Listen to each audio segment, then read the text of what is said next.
Delsing spent 25 years on the PGA Tour and is a lifetime member of the PGA Tour and PGA of America. Now he provides his unique perspective as a golfer and network broadcaster. It's time to go on the range with Jay Delsing. On the Range is brought to you by the Gateway section of the PGA. Hey, good morning. This is Golf with Jay Delsing. I'm your host, Jay. Pearlie's back. Pearlie, where are you? I'm in Southern Illinois, raking leaves, burning leaves, and I got my bow leaning up against the tree just in case one of those furry critters comes strolling on by. He must have already had the porridge and David Bodie. Exactly. The porridge and David Bodie. Oh, my God. Or what did he call him? Booty. David Booty. I think his name's Chris Bodie, isn't it?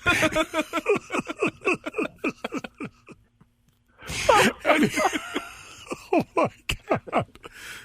Okay, well, let's see. We formatted the show like a round of golf. Okay, we're off to a flying start. And the first segment is called the On the Range segment. It's brought to you by the Gateway PGA. Oh, my gosh, there's over 300 men and women in the greater St. Louis area that are part of our Gateway section.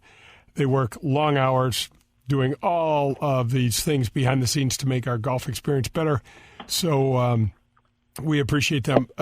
Pearlie, we were dying. I got, countless emails last week because we didn't have a social media update.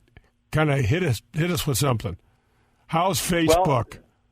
Well, get with the times, Jay. Facebook is now Meta, so they've changed their phone number, their address, their emails, and every way to contact them. So I'm still trying to track them down. They've run away from the Facebook name, and they're starting to call themselves Meta. That's the update for the week. Right on, Pearl. Boy, no wonder this part of the show is so popular, meet. I want to thank Bob and Kathy Donahue at Donahue Painting and Refinishing, 314-805-2132.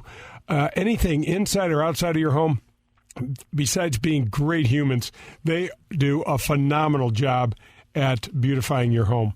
All right, so let's just jump right into the show.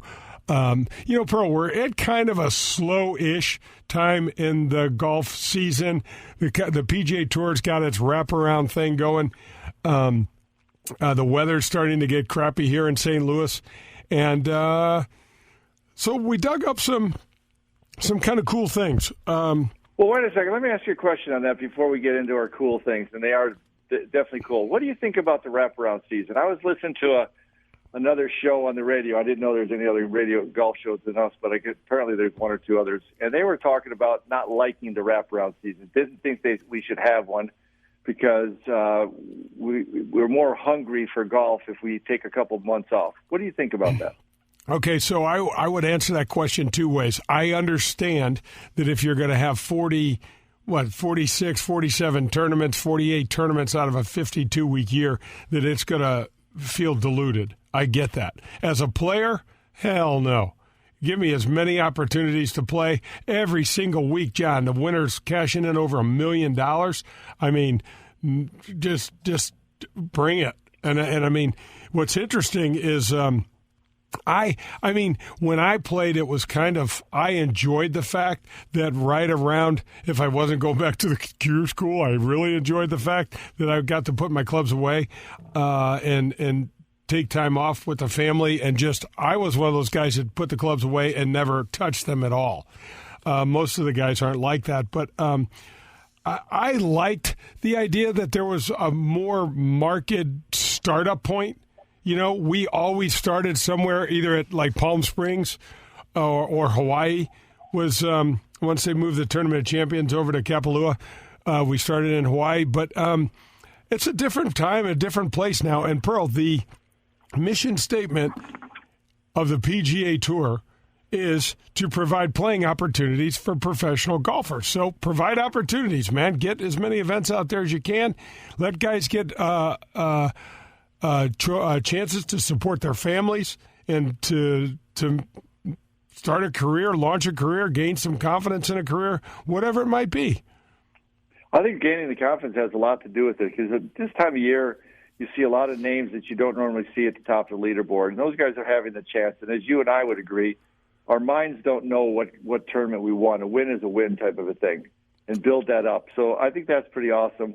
And by the way, for those folks that we're talking about, we don't want to watch that much golf, then don't watch it. You don't have to watch it if golf is on. Turn something else on if you want to, because the pomp and circumstance and all the extra goodies that go with the true start of the season will be there anyway when that happens. So I think we're both on the same page. If they can play and they can play for money and they can hone their game, let them play. Yeah, hell yeah, Pearl. It'd be like going into Major League Baseball and saying, 162 is too many games. This is your rookie year. You've dreamed about this your whole life, and all of a sudden they say, let's just cut the opportunity that you have. I mean, it's not all that comparable, but it's comparable enough to make you think, get an event. They're raising money somewhere in the country for some good charities. They're doing some good work. I like it. That's a great point. And I think that comment of not having it is spoken by guys that either haven't played or have more money than they know what to do with and don't need to keep playing. So anyway, that's the exclamation point on that conversation. What's next? All right. So what's next is we got a couple of fun topics we're going to talk about. We're going to talk a little bit about the history of golf fashion, which you are on the you're on the catalog, Pearl, for the don't. You got a big red X. You got a big red X. You got a big red X. Harsh. No, it's not. That's not exactly. It's not necessarily true. I wear very nice stuff, but the only reason I wear very nice stuff is because you give it all to me. Yeah. Your fashion game is. Your point is, if you didn't give it to me, you're right. I would be wearing T-shirts and ripped jeans. There's no two ways about that. But it's interesting when I remember looking back when we were kids and watching what the golfers would wear. You'd be like, "What? That looks like an old couch that's sitting in the house." With the wild plaids. And I can remember, man, I was 16 years old and I got to be on the cover of the Gateway Golfer magazine because I won the stroke. I had a low stroke average that year. I had the same thing on. I had a green shirt on with a pair of pants that had every color. So you know what was cool about that? I remember thinking, these pants are awesome. They go with everything because they had every single color on it. And I see that picture now and I'm like, brutal. It's brutal. Those pants are so brutal. You could throw them into a Goodwill, and no one would take them. Yeah, I think between our hairstyles and our clothing styles back in the day, I can remember I got this pair. We had Carl's Golfland. You see it on the online now. But back in the day, it was just a little shop outside of Bloomfield Hills, Michigan, and actually was friends with Carl and Carl Jr. Great guys, and they've just built an unbelievable business up there now. But we'd go through Carl's, and one reason it was so popular is there were so many clothes choices. And as you rightly have stated, I'm not into it anyway. But for whatever reason, I'm walking through there one day, probably to go to the driving range, and I see this pair of yellow pants with blue dots on it. And it just struck me. It just struck me as these are the coolest pants I've ever seen. And I bought those things, and they were flared out bell bottoms, of course. Of course, and they were. And they were so tight I could barely get the things out. So you can imagine 6'3", 168 pounds, an afro the size of a basketball, and with these pants on. And by the way, the first place I played with them on was Oakland Hills, baby. Oakland Hills South Course, teeing off, and I thought I was something. You were hot stuff, man. Pearly's hot stuff with the big. When I look back at our pictures from their UCLA days, everybody had an afro. Okay, let's talk about this for a second. We're talking about attire. We're talking about attire. We're talking about fashion. Yeah. So describe to the listeners what your daily attire, your favorite outfit was when we would sit at the student union and watching the people, most of the young ladies walk by. Yeah. What was your favorite attire? I can remember this. I remember it very well. Oh, I do. I can remember this. First of all, it was either shorts or sweatpants on the bottom half. You got that on the bottom half with a pair of high top mid-calf. With a pair of high top tennis shoes. With no socks on because, I was pretty cool. And then my T-shirt. So I'm a T-shirt guy. My kids say, Dad, your uniform is either jeans and a T-shirt or shorts and a T-shirt. Right now I have jeans and a T-shirt on. And my shirt said, "Get hammered." You remember it. Oh, the yeah. reason you remember it is because you wore it 400 or 500 times. It was from a buddy of mine, Steve Hildebrand, opened a restaurant called Maxwell Edison's, the Beatles song "Bang Bang Maxwell Silver Hammer," and that's where the "Get Hammered" came from. But I was obviously using it as a pun for something else. Sure. Or maybe it wasn't. Yeah. And we didn't attract any of the attention that we were probably looking for at the time with those And outfits. I don't know why. Do you? Well, that's the problem. We didn't know why then, and we don't really know why now. Oh, I know why now. I absolutely know why. Hey, you know what? We're going to have to wrap up the On the Range segment, but let me give a tip of the cap to my buddy, a good friend, and a buddy, Blake Scornia, who I'm coaching with his golf game. He just signed a scholarship to Southern Illinois University, and we couldn't be happier. The tip of the cap is brought to you by the Dean team of Kirkwood, 314-966-0303. And I just want to give a shout-out to Blake. His family, Kent, is a good buddy. His wife and mom, Andra. He's got a brother and sister. Just a cool family. They've supported him, and now he gets to go play golf at the next level, and I couldn't be happier for him. It's just fantastic. That is fantastic. Good for him. That's the kip of the tap, or the tap of the kip. How about the tip of the cap is brought to you by my friends at Dean team of Kirkwood, Colin and Brandy, 314-966-0303. If you need any car, give Colin a call. He's a great guy. This is Golf with Jay Delsing. We'll be right back with the front nine. This is Paul Azinger, and you're listening to Golf with Jay Delsing. I want to thank the Gateway section of the PGA of America for supporting the Golf with Jay Delsing show. There are over 300 men and women PGA professionals at over 100 golf facilities in the greater St. Louis area supporting us. They're experts in the game. They know the business of golf. And at this point in time, this pandemic, the golf courses are jammed. These folks are working 10, 12-hour days and just doing great stuff, and really appreciate them. Every time you pull up to a public course or a private course, a driving range, there's a really good chance that facility is run by a member of our section. Some of the examples of the programs that are run by these PGA professionals and the Gateway PGA section include PGA Reach, Drive, Chip and Putt, PGA Hope, and the PGA Junior League. To learn more about the Gateway PGA, go to gatewaypga.org. To find a local PGA professional coach for your next session, go to PGA.com. The PGA, growing this game we love. Marcone Appliance Parts Company needs to recognize the sponsors, staff, and volunteers who made the inaugural Ascension Charity Classic in St. Louis a huge success. Without the tireless effort of hundreds of dedicated people this past year, this PGA Champions Tour event could not have achieved the success it did. The winner in golf is the person with the lowest score. But the big winner of this event is the people and communities of need in the St. Louis area and the tremendous boost to the St. Louis economy as a whole. Well played by everyone who put in the time to make this a wonderful event. It's great to live in your community. Marcone Appliance Parts Company is based in St. Louis, Missouri, and is the largest distributor of major appliance parts in North America and a proud distributor of General Electric parts. I am delighted to welcome Marie Davila to the Golf with Jay Delsing show. I'm sure you know where it is, but in case you don't, Marie Davila is a landmark out in West St. Louis County. It's located on the corner of Clayton and Weidman Roads. It's also on 21 beautiful rolling acres right on the way out to Queenie Park. It's a country club-like atmosphere. It's iconic, and it's absolutely gorgeous. When my dad died and my mom decided she didn't want to live alone, Marie Davila was the first place we called. When we pulled up, we were greeted at the front door by the owner. He took us around on a tour of the facility. We learned that there are 1, 2, and 3-bedroom villas that you can live in, and there's also 24-hour care in the East, West, and the Waterford buildings. So Marie Davila had everything that my mom wanted.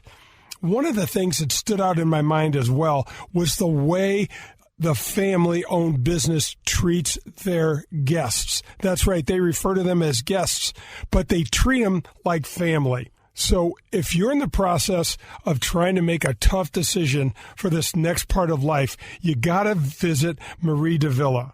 This is local, this is family, and this is St. Louis. This is Marie Duvall. Come be our guest.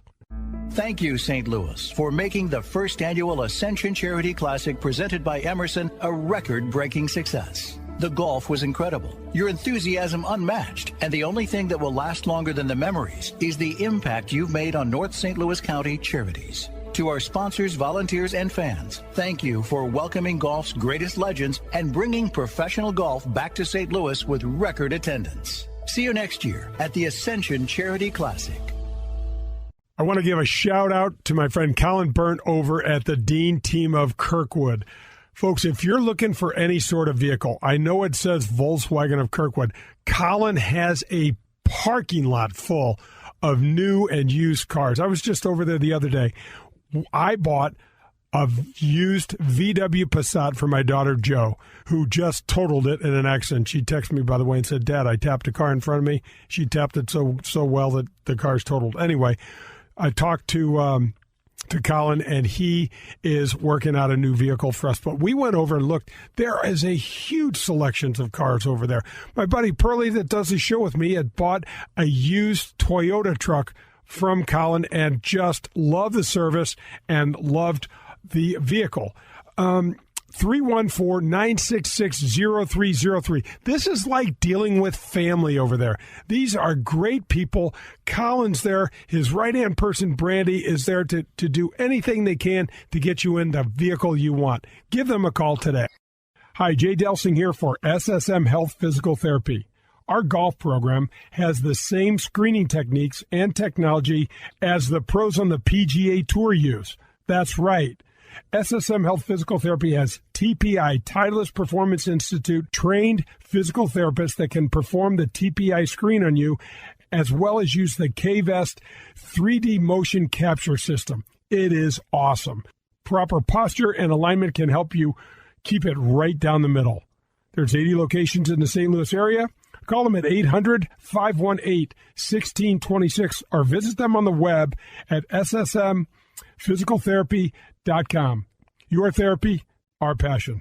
Powers Insurance and Risk Management is sponsoring a VIP St. Louis Blues game experience for 2 lucky winners. Enter to win a front row seat right behind the visitors' bench and join Jay Delsing and Tim Davis from Powers Insurance as you take in all the action while the Blues host the Calgary Flames. All you have to do to enter, just go to powersinsurance.com/Go Blues. The winner will be announced on January 9th. Powers Insurance is a family-owned agency here in St. Louis that specializes in robust insurance policies designed to provide coverage that's tailored to your personal needs. Hey, I know you've heard a lot about club fitting, but I need you to go visit my friends at Pro-Am Golf. They're a family-owned and operated golf discount shop in St. Louis that's been operating for over 40 years.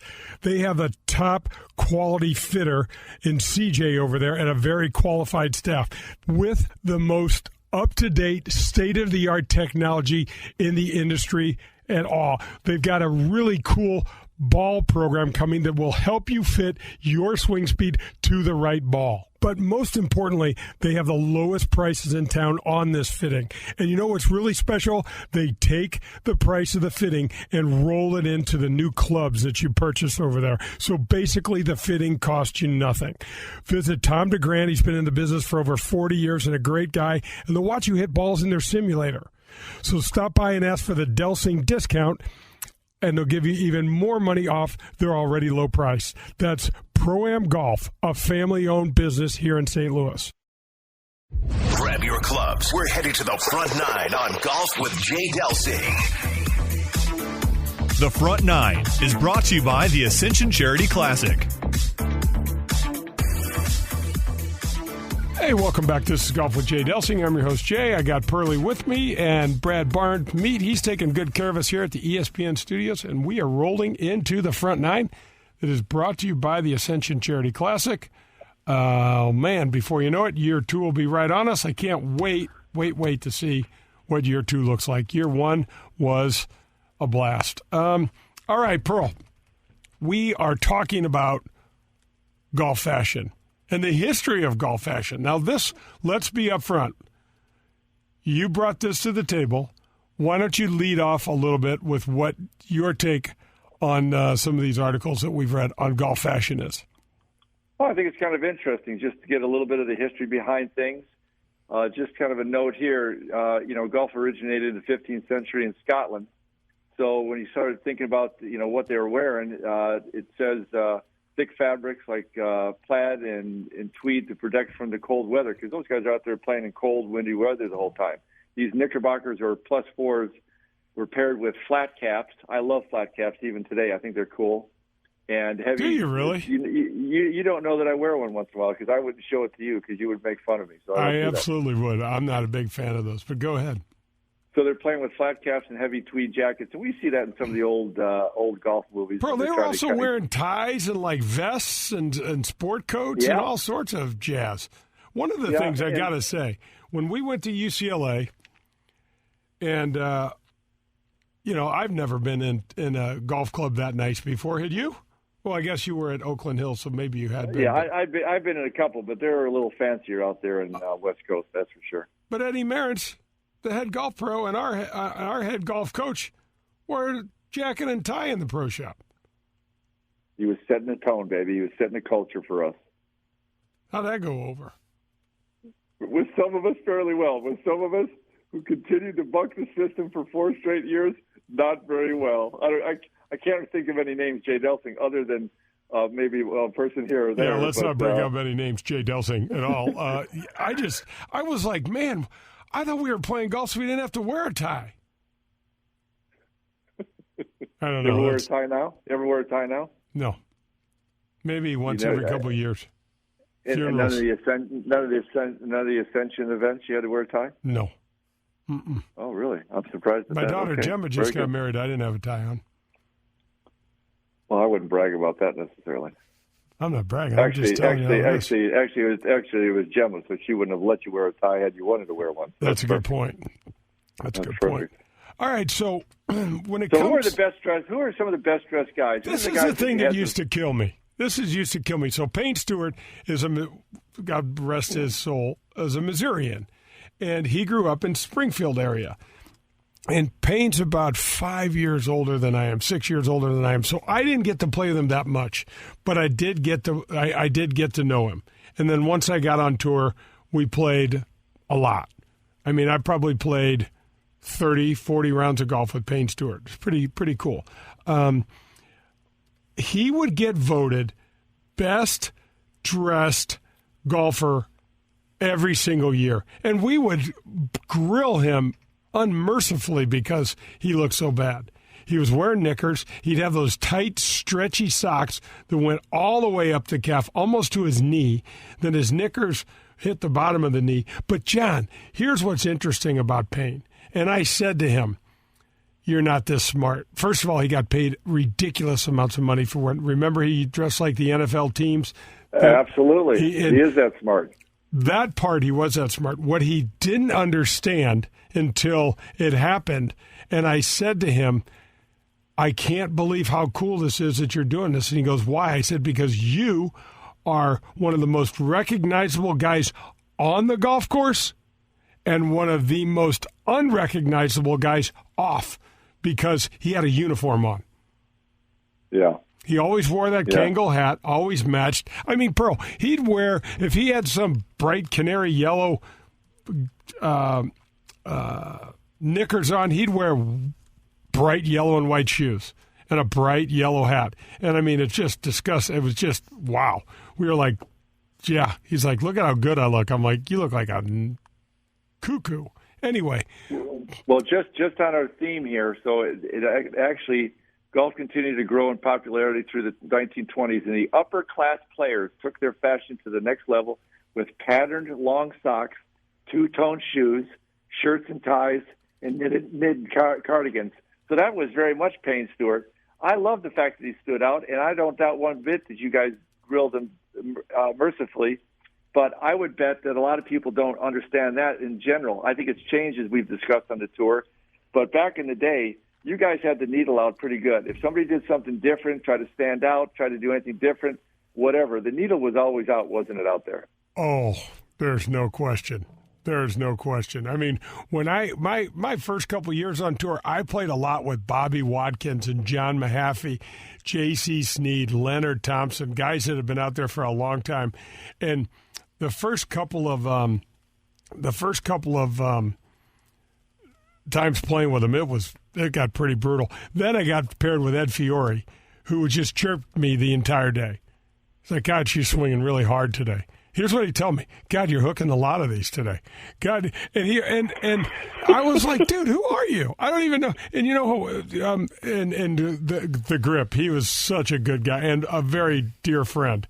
But this first round of golf, I'll never forget. I'm playing at Westchester, and he is just giving me all kinds of hell all day long, and he's laughing at me. And I've never met him before.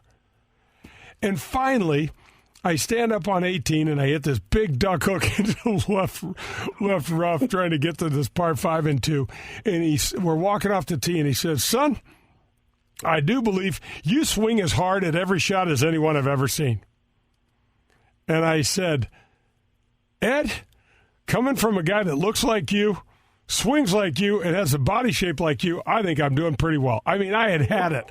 And I didn't swear, but I was thinking swear. And I said that, and he started laughing, and he came over, and he put his arm around me, and he said, "Let me just explain something to you. I like you." And I'm thinking to myself, is that good? Is that good? Did you like me? And he says, "I like you, because if I didn't like you, I wouldn't say to you." Yeah, he was a character. I know you liked him for a long time. And there's terrific. a guy, you talking about having a great game out of that body and that grip. The guy could flat play, and there was no real expectation if you were just kind of watching him walk around that he could do anything, but he could play. Well, Pearl, I think of the first maybe 50 times Tiger Woods had a lead going into Sunday, the only time that he was caught and didn't win was by Ed Fiore at John Deere Classic at Oakwood. That's awesome. Yeah, that's awesome. Yep. And so back to the clothing. So who was some of the better dressed out there? So you went through Payne Stewart. That's for sure. He stood out for forever. We went through. You like to knock Johnny Miller, and he was kind of considered kind of a flashy dude too, and he had a little bit different look. He had the Johnny Miller. Remember at J.C. Penney, he had Johnny Miller menswear. He had the big, thick white belt, the triple knit pants, and then to pop the collar. Remember, he had the collar popped like up in the late 70s and 80s. And when I played with him in 85, I thought, wow, this guy, I don't know what's going on. He did not. It was my fourth tournament on the PGA Tour. On Sunday, I get paired with Hale Irwin and Johnny Miller. And Hale Irwin is just competitive and mean as a hornet out there. And Johnny Miller is just in a different planet, walking around just kind of dazed and confused. Got his collar popped and picking up his ball, telling he's going to take a drop. I mean, it was a crazy, crazy day. But Johnny had his bright white shoes on, his light blues, triple knit, collar popped, one of those deals going. Well, he stood out. I mean, there's two guys that stood out. Who are some guys that stood out maybe the other way that struggled a little bit with their Brad Bryant, who is a fun guy. He we used to call him Dr. Dirt, because no matter what, right out of the shower, he looked dirty. Everything he did looked dirty. He never got the hair off his face when he shaved. Everything was rumpled. His shirts were always never ironed, never clean. Had a cigar, stain on him or something like that. He started off calling him Dr. Dirt, and then we called him Commander Dirt. Then we called him Commander-in-Chief of all dirt forces, because it just kept, and because he kind of enjoyed it. Then we just called him Dirt at the end. He was just Dirt. It's like Phil Blackmar's nickname. Phil was 6'7" and weighed almost 300 pounds, and we just called him Big. And because we're not that smart, we might not be able to remember anything else. But Brad Bryant, who else struggled on that is our good buddy Steve Pate. He struggled. He'd spill everything on his clothes. And let's pick this up, Pro. We'll continue this kind of fun conversation on the back nine. This is Golf with Jay Delsing. Hi, this is Peter Jacobson, and you're listening to Golf with Jay Delsing. Hey, this is Jay Delsing, and this is the Gateway PGA Spotlight. I want to highlight this week the folks in town that have opportunities for you to work on your golf game when the weather's bad. CJ is over at Pro-Am Golf Centers, and he has a simulator. He's got a GC Quad launch monitor. He's got all the equipment that you need to go get fitted and work on your game in practice. And Adam Betts has the same thing going on over at Family Golf Center. Don't sit on the couch this winter and bemoan the fact that you don't get to play golf. This is a great time to try to implement some new lessons. Go to Family Golf. Go to Pro-Am Golf Centers and get a lesson from Tom DeGrand. Get on the simulator and start checking out and using some of the new technology to make your game better. There's places, I know Algonquin's got a new indoor hitting facility as well. So there are places around town. Do not sit around. Get off the couch, get a little exercise in, and go find some indoor golf opportunities. We're halfway there. It's time for the Back Nine on Golf with Jay Delsing.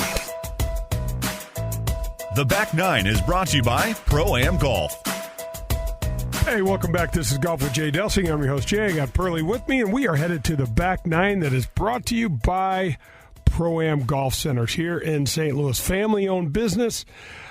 I am pushing, and I'm pushing hard for all of you folks to go out and get fitted. It's so important to get clubs that are made for you, that fit you correctly, and you've got to call CJ at Pro-Am Golf. First of all, they have the lowest prices in town. There's no doubt about that. But on their fittings, they're so affordable, they'll roll the price of the fitting into the purchase of the clubs. And so the fitting will basically be free of charge. So you got to call CJ. He's the best in town for sure. His number is 314-647-8054, or you can visit him at proamgolfusa.com. All right, so John, we're talking about fashion, lack of whatever. I can remember our buddy Steve Pate wearing a Tabasco, a shirt, and Scott Hoke wore a lot of this too, that had a bottle of Tabasco hot sauce on it. And remember that. Remember those? Those were really, really good looking.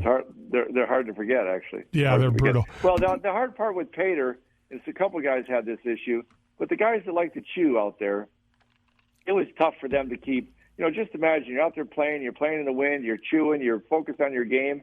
Some of that chew, besides going down your chin, it's on your collar, it's on your pants, it's on your shoe. It's on your caddy. Exactly. I'm sure Al loved that. But, that had to be tough to hold it all together when you're chewing. Yeah, and I mean, like I just played with Pater the first round of the Ascension Charity Classic last year, and as we're walking to I mentioned to you, I go, look at him. He's got dip on the front of his shirt. He had dip on his hat. He had it all over his teeth, and we hadn't even started. It was great. I do remember that, and he's used to it, and he doesn't care. No, Pater doesn't care about a whole heck of a lot other than making one more putt. Hey, yep. But relative to clothing, attire, that kind of stuff, on more of a serious note, we've really seen a change in clothing that has really mattered to the game. That really matters, especially you guys out on tour, but even the weekend player. Anywhere, Jay, between the shoes nowadays to play in different kinds of weather, the rain gear, the wind gear, to play in hot weather. Talk a little bit about how much you've seen, because back in the day, we wore the same basic clothes no matter what the conditions were. We just struggled through it. Yeah, there's no question. I mean, first of all, you started with the shoes. The shoes are much more like a tennis shoe or a sneaker. They're super, super light, not tremendously great on the support area, like maybe my older shoes might have been a little better. But, John, so much nicer and calmer and more comfortable on your feet. Some of the old wooden-soled shoes that we'd wear were fantastic until they got wet and the bottoms got soft, and then it'd feel like the spikes would come right down through the bottom of your foot. Absolutely. And speaking on that, how much different is it? Again, it's all these little things, but they matter when you're out there playing that much and you're doing it for a living. How much did the steel spikes versus soft spikes matter to you, Jay, as far as kind of comfort and being able to get, to play all day and sometimes play 2 rounds or a round and a half if there's rain delays? Yeah, no, it was interesting because I never thought we'd get rid of the nails. I never thought you and I talked about that. I remember when you were in the heart of running your business, I said, Pearl, why don't we get into these soft spikes? This was before anybody was thinking about them, and for whatever reason, we decided they weren't going to make it. And now, let's talk about that for a second, because what's interesting, and I'm sure at some point we said they weren't going to make it, but then if you remember, then there was 50 companies doing it, so now they're all just beating each other to death, trying to make any kind of a margin. So there was a host of things, but there's no doubt there was a point where I said there's no way this will ever work. I was thinking the same thing, and I mean now I'd say 5% of the players are still wearing spikes. Yeah, it's crazy. But and then so the shoes changed a great deal. The lightness, what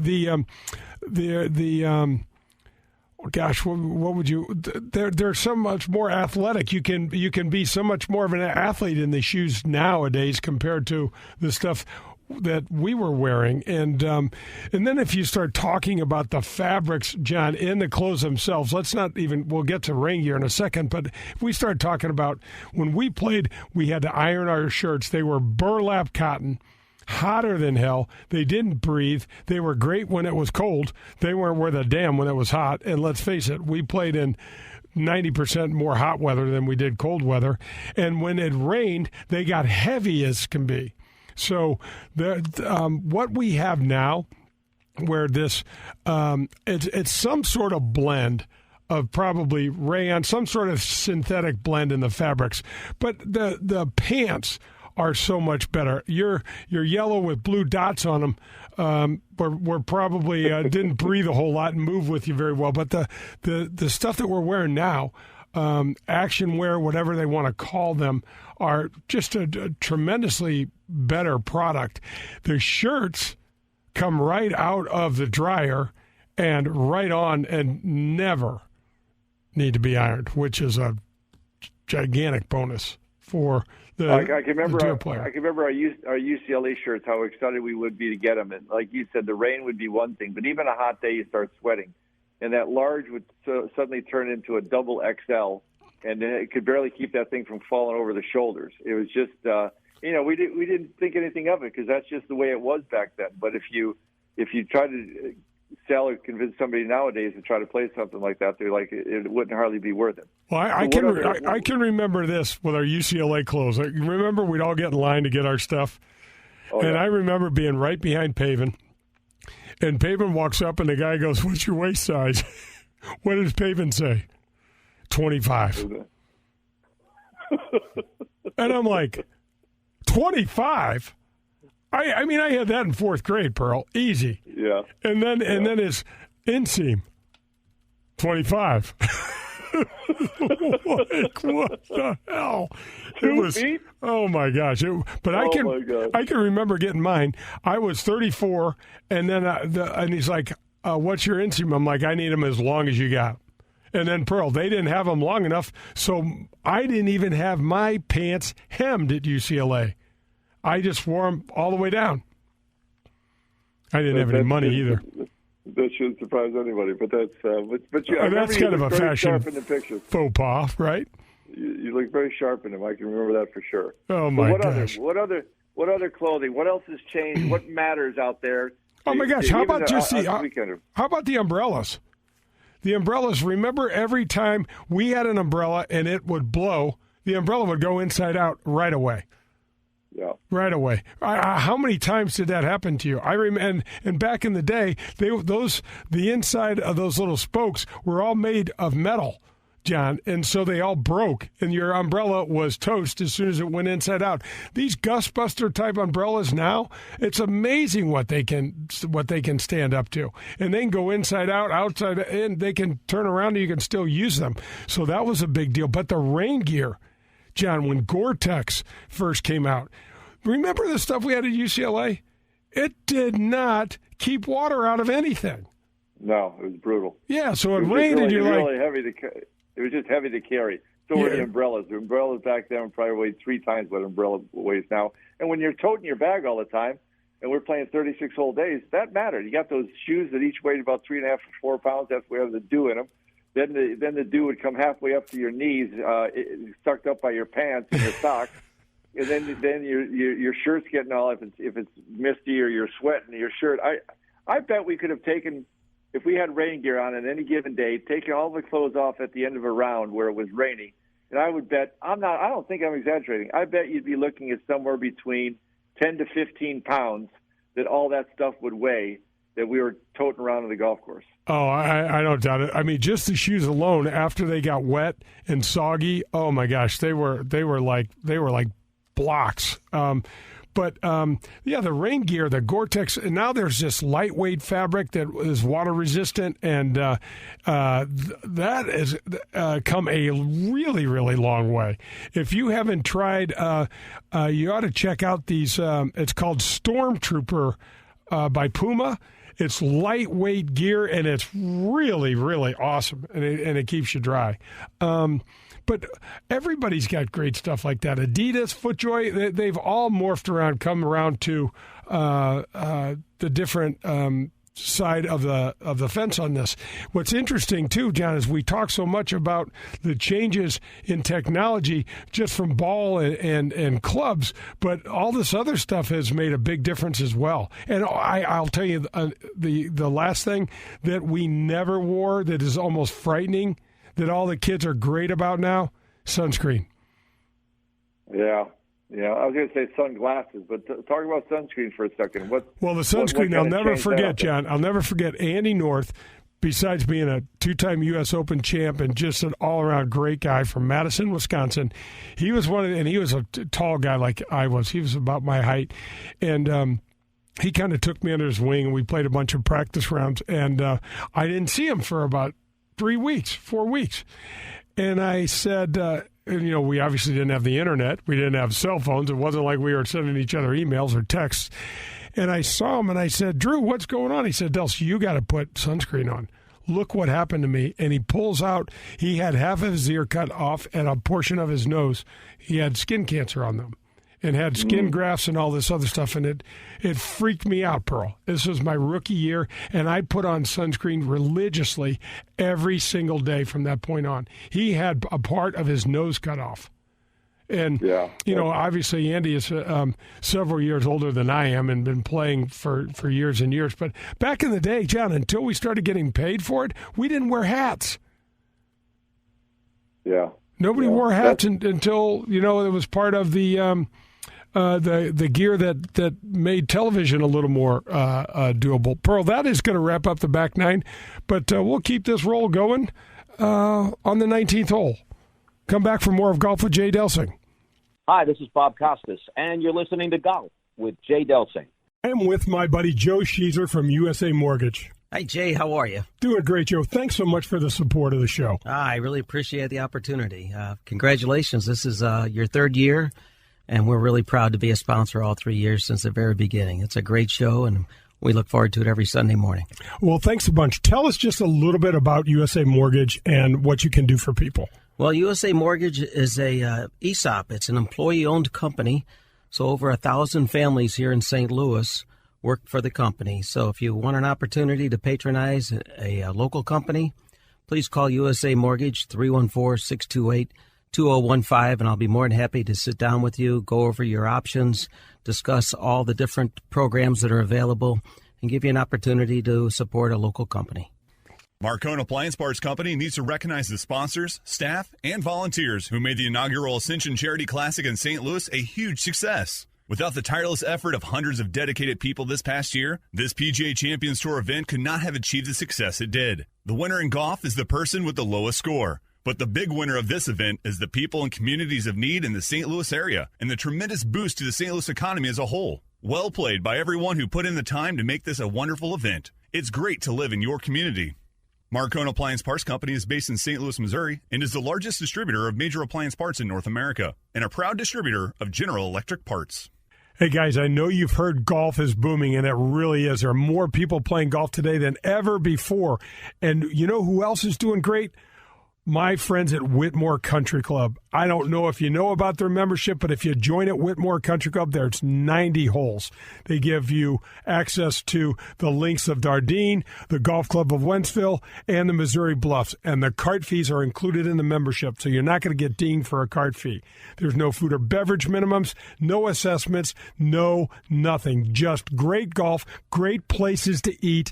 They have a large pool complex, 3 tennis courts. They've got a kids club. You can drop your children off. You and your significant other, your wife, can go out, play a little golf. You can call them at 636-926-9622. And when you go over there, poke your head in the golf shop and say hi to my friend Bummer. He is terrific. He wants to help you with your game, and he'll show you around. Thank you, St. Louis, for making the first annual Ascension Charity Classic presented by Emerson a record-breaking success. The golf was incredible, your enthusiasm unmatched, and the only thing that will last longer than the memories is the impact you've made on North St. Louis County charities. To our sponsors, volunteers, and fans, thank you for welcoming golf's greatest legends and bringing professional golf back to St. Louis with record attendance. See you next year at the Ascension Charity Classic. Hey, Jay Delsing here for SSM Health Physical Therapy. Do you want to have a more consistent golf swing? Hell, I know I sure do. SSM Health Physical Therapy's golf program has Titleist Performance Institute certified physical therapists trained to assess your movement patterns, your mobility, and your stability to help make your golf swing more efficient and repeatable. They can help your golf game. There's 80 locations in the St. Louis area.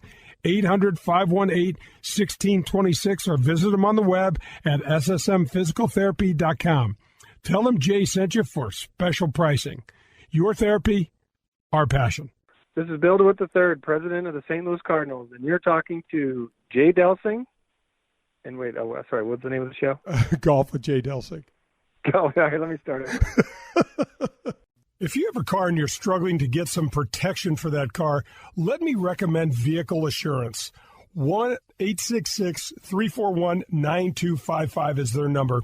They have been in business for over 10 years and have a 30-day money-back guarantee, which is one of the reasons why they have over 1 million satisfied customers.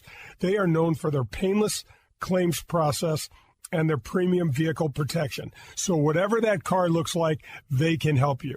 You can find them at vehicleassurance.com or call them again at 866-341-9255 for a free quote. Get the protection and the peace of mind you deserve. Grab your friends, a cold one, and pull up a chair. We're on to the 19th hole on golf with Jay Delsing. The 19th hole is refreshed by Michelob Ultra. I recognize that jingle. Welcome back to Golf with Jay Delsing. That jingle can only mean one thing, Pearly. What is it? 19th hole. I tried to tee you up. I love the 19th hole. 19th hole. I know you did. Grab one. I thought you normally pop a Michelob for me to tee me up for the 19th hole, so you threw me on that one. I'm sorry. I popped one for myself, so you're going to have to pop your own. But welcome to the 19th hole, brought to you by our friends at Michelob Ultra. All right, so, John, we are talking about the history of fashion and gear and how it's changed. We always talk about technology changes with the ball, the driver, the gear, meaning equipment.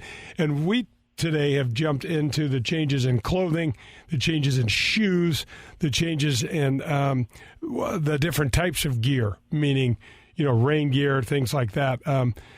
Big difference. So, John, at break, you were talking about squares, the shoes squares, weren't you?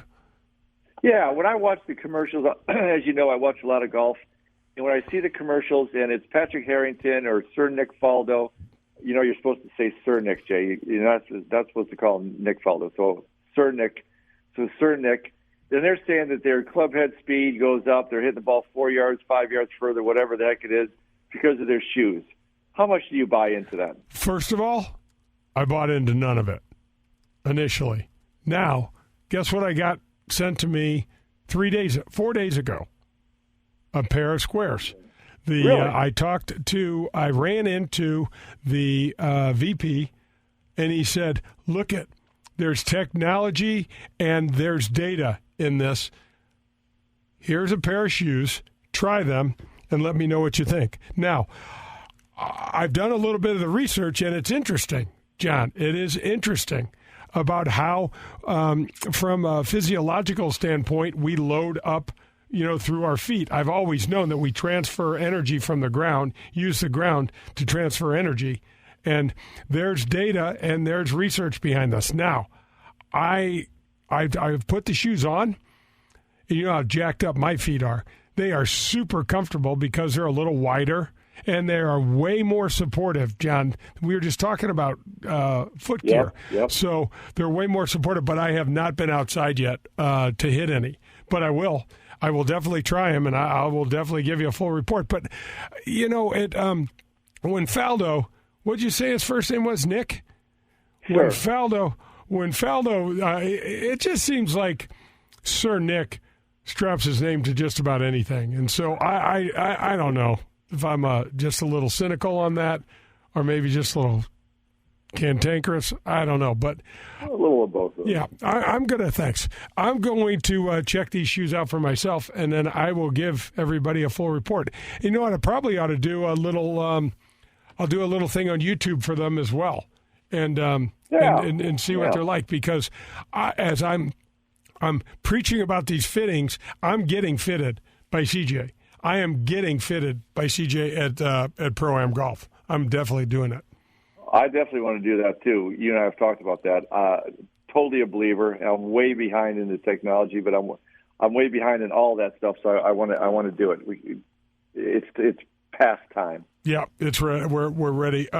So when it comes to, I'm trying to think, John, of all of the other things that we take for granted. When I think about times like in our UCLA days and in early tour days to now, I mean, first of all, the thing that comes to my mind is private travel, where so many of the guys travel privately now because the tour has been such a, everyone's made so much money playing the tour.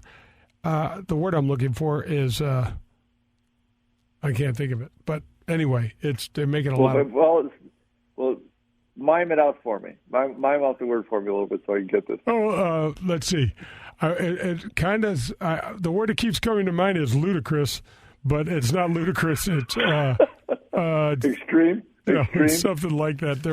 We're lucrative. Lucrative. I knew we would get there. Bring it into music.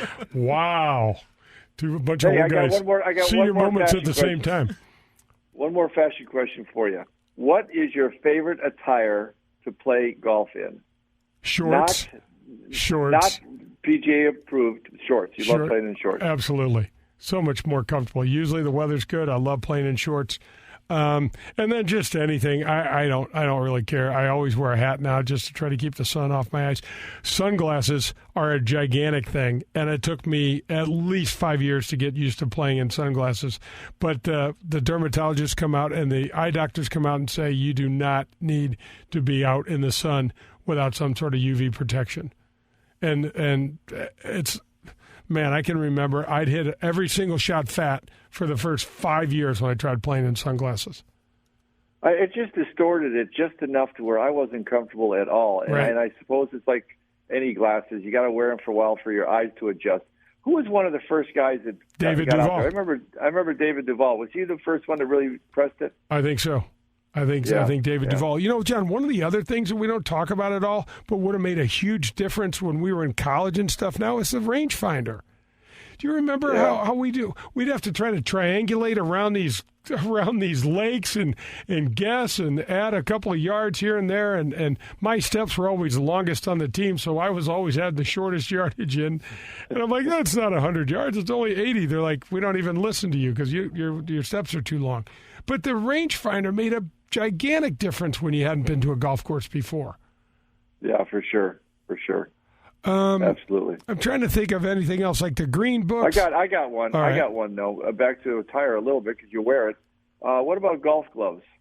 I can remember, loving them, but the materials changed so terribly much. They last so much longer. But as far as playability, what have you seen? So I'm spoiled.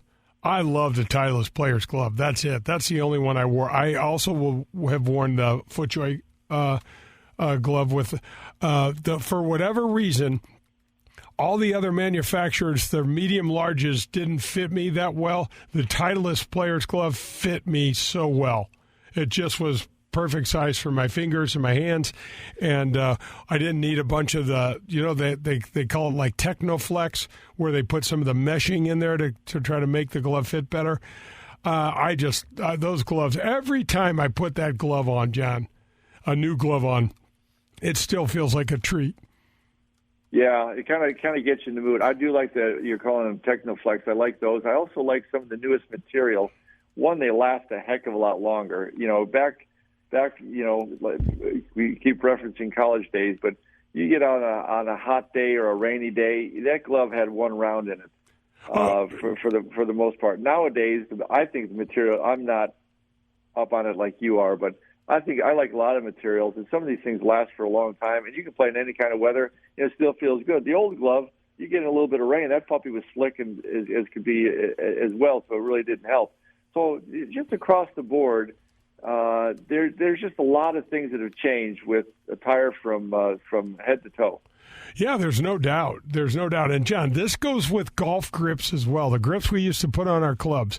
When I was paying for this stuff, I'd get a thick cord grip because it would last forever, and I never had to change it. And the same with my glove. When I was paying for gloves, I'd get a thick glove that wouldn't wear out because those thin ones that felt so good would last a day. Once I got them for free playing on the tour, I used the green Victory grips, which I change every month, and I use a Titleist Players Glove because it fits like a glove, was perfect for me, but that soft Cabretta leather, oh, man, it just felt great. That's awesome. Does that sound spoiled enough? What else could I could listen. If I haven't helped the listener through the years, I'll add another one here. The golfers on the tour, good guys, great players, spoiled, unbelievably spoiled, playing great golf courses, getting everything. As you would always say, if it's free, get three, and you guys would always take three.